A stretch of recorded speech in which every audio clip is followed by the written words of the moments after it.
Securing central influence immediately opens avenues for piece development and dictates the early strategic direction. Establishing immediate central presence, this response contests white's pawn and sets the stage for a classic queen's pawn game structure. Developing the knight to a central outpost prepares for pawn advances and pressures black's d5 pawn. Solidifying the center, black prepares to develop, potentially leading to a Queens-Gambit-Declined structure. Pressuring black's central pawn immediately, this advance creates immediate tension and opens avenues for queenside expansion. Preparing a queenside expansion for greater influence, the pawn tucks away from immediate central threats, eyeing a potential b5 advance to contest white's central control. Probing the queenside space with c5 restricts black's queenside development and sets up a potential queenside pawn storm. Challenging white's pawn front, this knight initiates a dynamic struggle for central control and potential counterplay. Gaining queenside space and pinning the knight to the queen creates immediate tactical possibilities. Securing the knight's retreat, this move surprisingly bolsters black's kingside potential while preparing to contest the center. Reinforcing the d4 pawn and preparing for e4 is the immediate goal, but consider the potential for a future queenside expansion with b4 if black doesn't challenge the center effectively. Recapturing the g6 square with the knight is a cautious repositioning, aiming to support the d5 pawn and potentially prepare for a future g5 push, although that looks a long way off. It seems black wants to solidify their center before committing to a more aggressive pawn structure. This knight's journey from e7 to g6 avoids immediate contact, but may prove passive if it struggles to find an active role. Fortifying the pawn chain's advance on the queenside, this bishop now eyes the weak h7 square, indirectly supporting further queenside expansion and preparing for a potential kingside foray.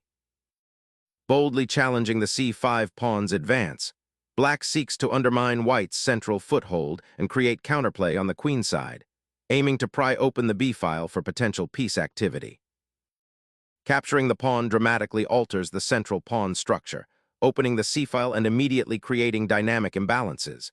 This exchange isn't just material gain, it's about seizing initiative and potentially developing attacking lines. Black must now carefully consider the repercussions of losing that central foothold and how to react to the newly exposed avenues. The piece play that follows will determine if this pawn grab translates into lasting advantage. Opening the c-file with this recapture sets up a dynamic battle for central influence, simultaneously reinforcing your pawn structure in the center while potentially creating isolated pawn weaknesses later if white decides to push their central pawns further. Sharpening the attack on the kingside, this pawn thrust seeks to open lines and generate threats against black's castled position, potentially forcing weaknesses around the king.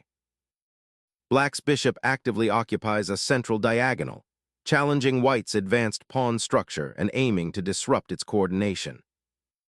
Unleashing a pawn storm, white seeks to dislodge black's knight and gain a dangerous outpost for the bishop, aiming to suffocate black's queenside development and potentially pry open lines towards the king. Retreating the knight to a seemingly passive square concedes valuable central space and hinders development, potentially leading to a cramped position where piece mobility is severely restricted. This retreat also allows white's pawn on c5 to exert considerable influence, solidifying their spatial advantage. Pushing the pawn to h6 aims to create a decisive rupture in black's kingside pawn structure, potentially isolating the knight and opening lines for an attack. This aggressive pawn thrust forces a decision from black, either to advance the knight to h5 and face potential weaknesses, or to retreat it, ceding valuable space and development. White's intention is clear, to suffocate black's kingside and prepare for a powerful assault on the vulnerable monarch. Observe how the pawn chain now acts like a vice, tightening the noose around black's pieces. Unleashing the pawn storm on the kingside, white's h6 pawn now directly confronts the knight, forcing a strategic decision that will redefine the central pawn structure and potentially open lines for attack. This defensive maneuver, g6, is a double-edged sword. It shields the king by creating a new pawn bastion, but simultaneously weakens the light squares around it, offering white's bishop a potential outpost on f5 or even g4 later.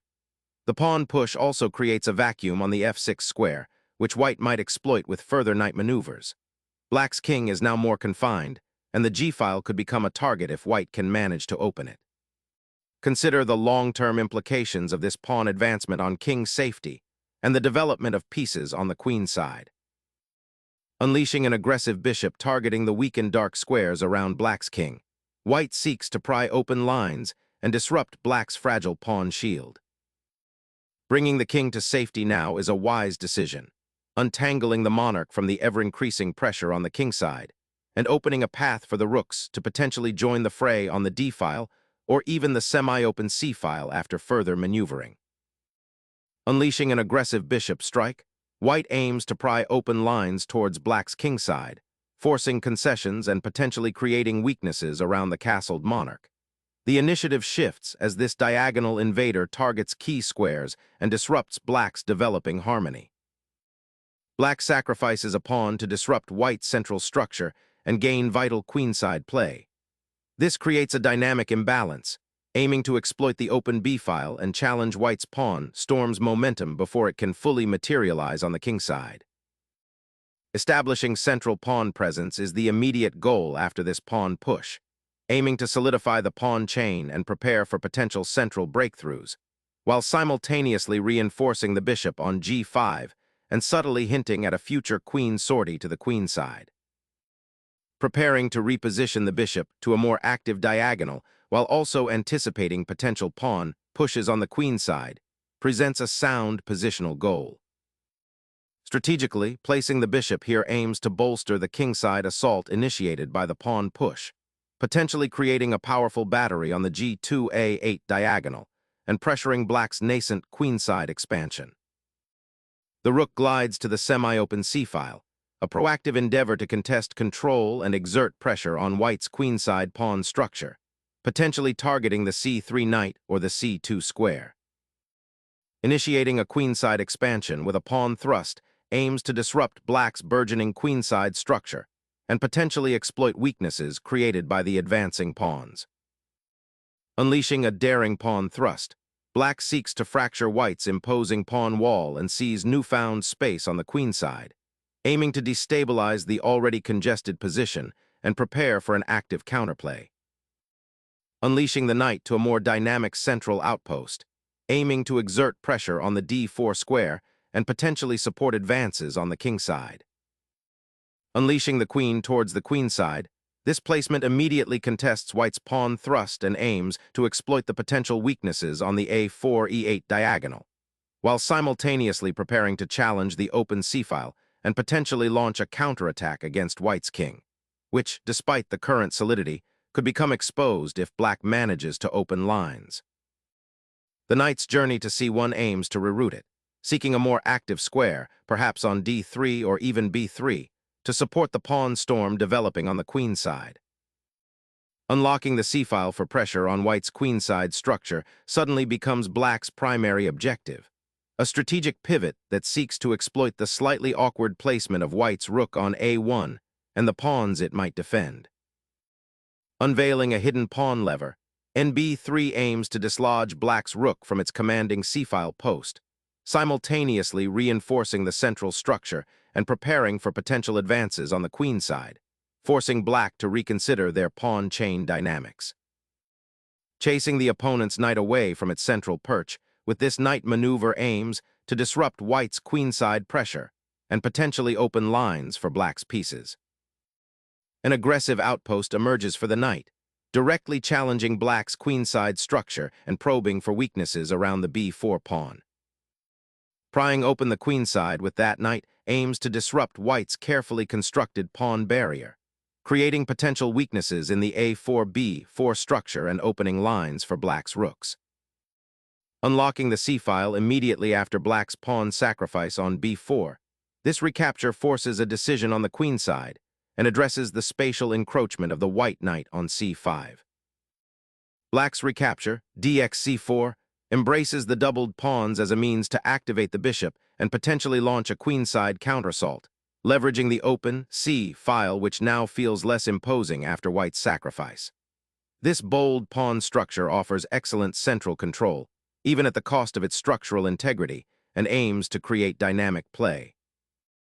Unleashing the knight onto a central outpost, this advance aims to disrupt black's pawn structure and create immediate pressure.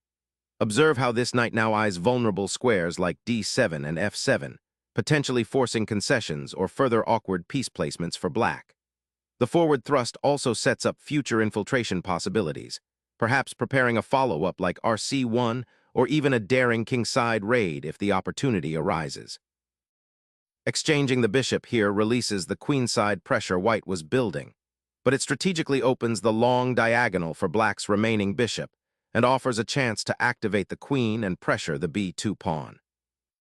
Initiating a forceful exchange to seize control of the central light squares, this maneuver decisively clears the diagonal for the bishop, aiming to disrupt black's already compromised queenside pawn structure.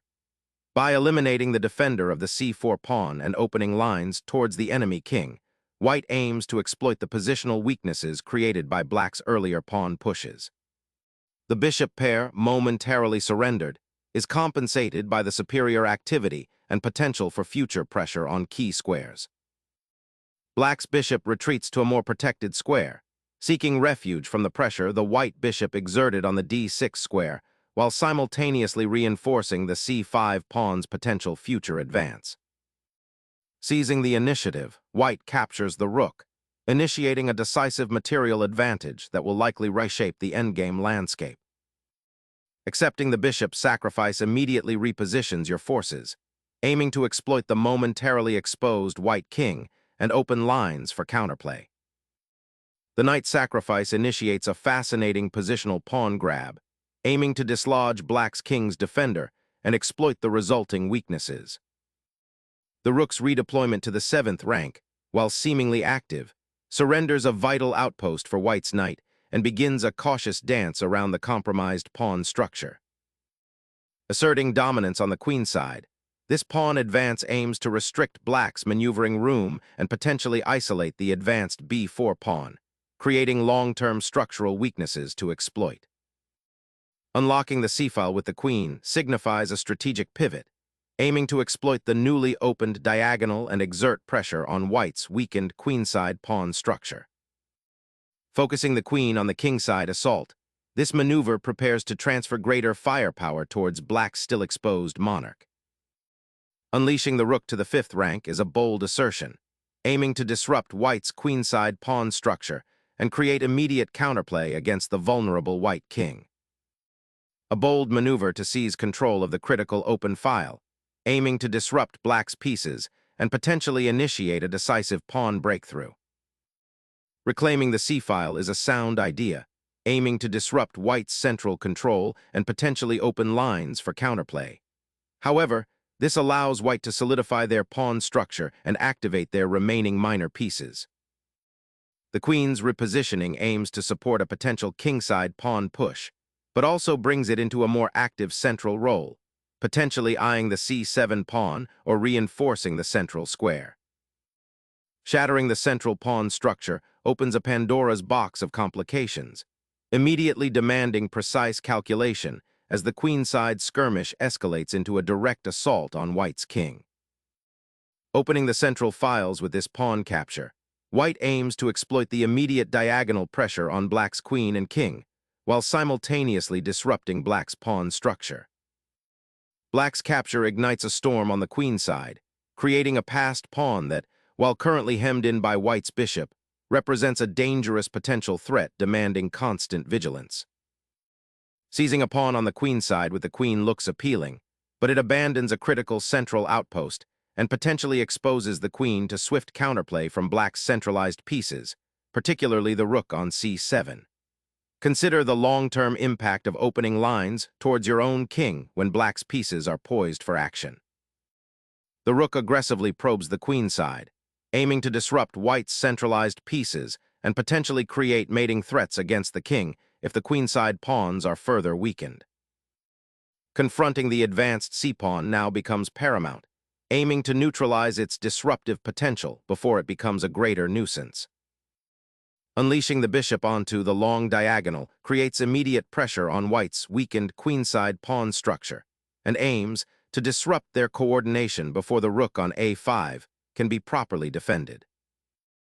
Initiating a strategic repositioning, the rook journeys to its second rank, aiming to exert pressure along that open file and potentially support future pawn advances, while simultaneously seeking a safer haven from any immediate tactical threats lurking on the queen side. Unleashing the bishop to its outpost on b2, black repositions a key piece to directly challenge white's pawn structure, aiming to disrupt the delicate balance established by white's recent pawn push and queen sortie. This placement seeks to create immediate threats and potentially exploit the exposed white king should white's defensive coordination falter.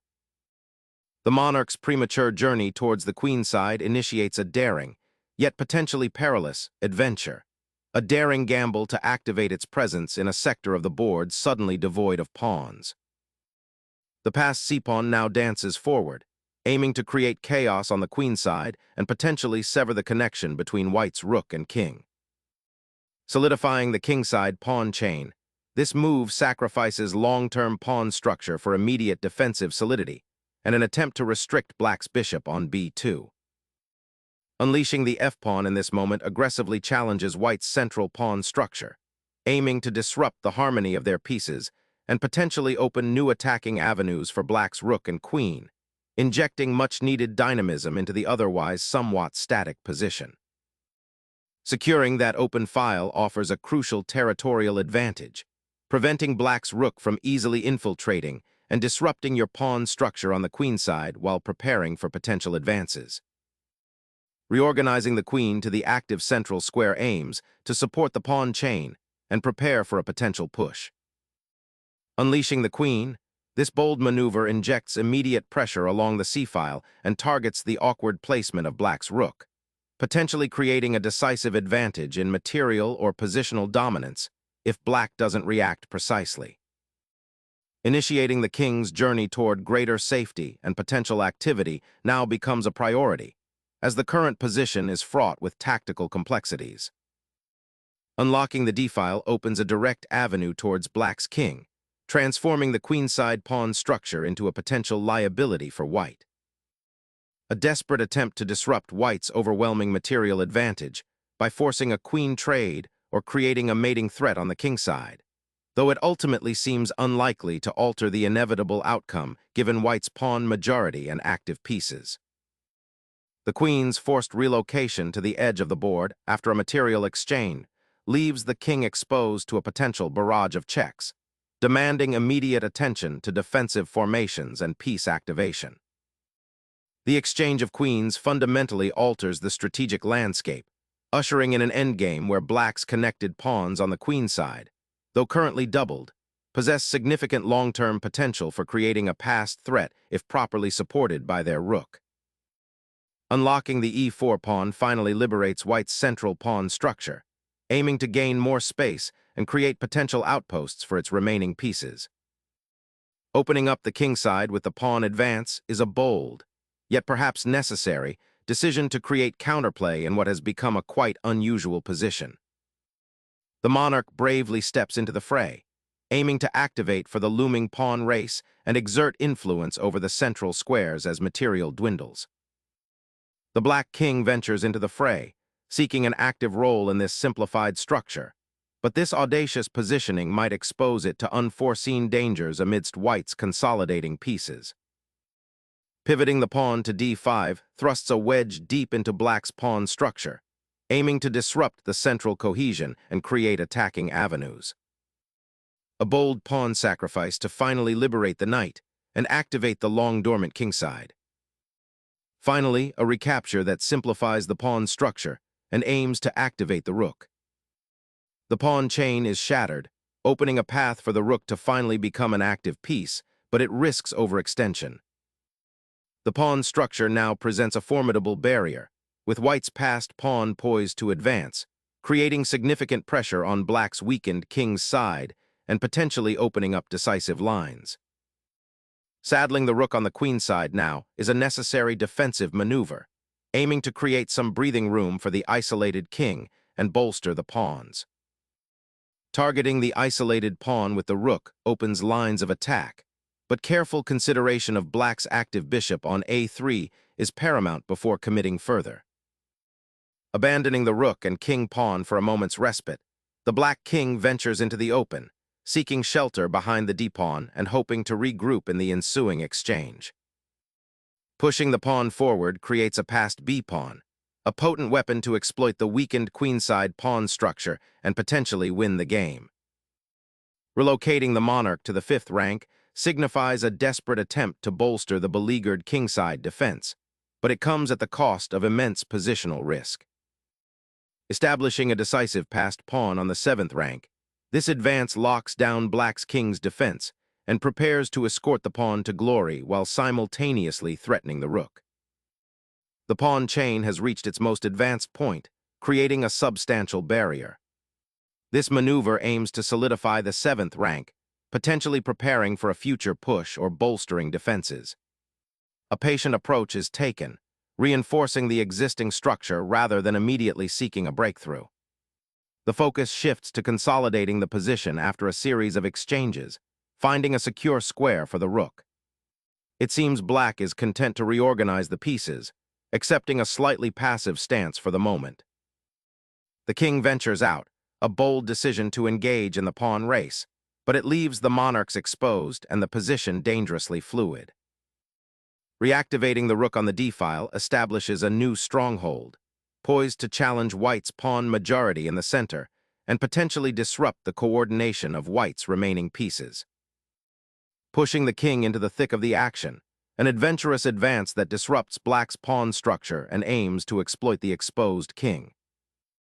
The black king ventures into open territory, a risky gambit-seeking activity, but exposing itself to white's advancing pawns and active pieces. A potent check forcing the black king out into the open, exposing it to the mating net being woven by the rook and the queen's potential repositioning.